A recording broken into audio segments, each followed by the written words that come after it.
म सधैँ सही हुन्छु भन्ने घमण्ड कुनै ठाउँमा पनि राम्रो हुँदैन।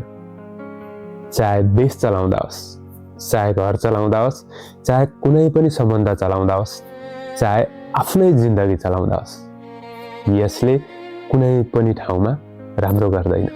तर आज म मात्रै राम्रो हो, म नै सही हो भन्ने यो घमण्ड सबै ठाउँमा छ।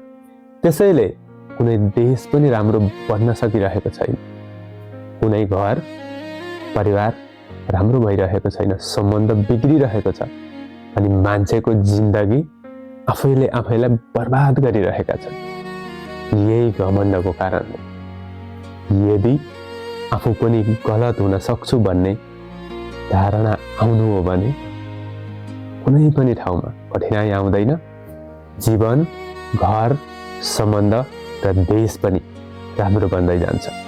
सही सोच राखौँ, हरेक ठाउँमा सही सोचको मात्र आवश्यक पर्छ।